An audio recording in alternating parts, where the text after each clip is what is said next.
Isa pang karambola, inararo ng truck ang isang AUV at dalawang nakaparadang sasakyan sa Baguio City. Patay ang driver ng truck at dalawang niyang pahinante. Nasa frontline na balitang yan si Gary De Leon. Pagmasdan ng kuha ng CCTV, makikita ang pagdaan ng isang AUV sa Bocawan Road sa Baguio City kaninang madaling araw.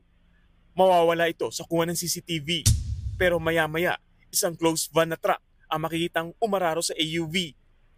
Dami din ang nakaparadang van at SUV sa gilid ng kalsada. Sa lakas ng impact, wasak ang harapang bahagi ng truck. Nadamay din sa pang-aararo ang isang AUV. Tila nayuping lata ang AUV sa tindi ng pinsala. Nagkalat sa kalsada ang mga parte ng sasakyan na karga ng truck. Dead on the spot ang driver ng truck, dalawa pa nitong pahinante. Sugatan naman sa iba't ibang bahagi ng katawan ang driver ng AUV. Agad siyang dinala sa ospital. Sa investigasyon ng Baguio City Police, magdi-deliver sana ng auto supply parts ang truck sa Benguet. Bigla na lang umanong nawalan ng kontrol ang truck. Base sa initial na investigasyon, binabaybay ng isang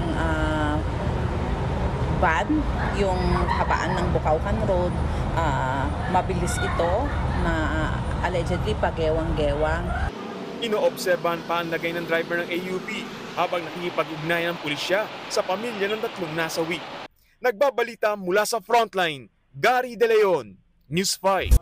Mga kapatid, Ed Lingaw po, maging maalam at may pakialam sa mga napapanahong balita sa ating bansa.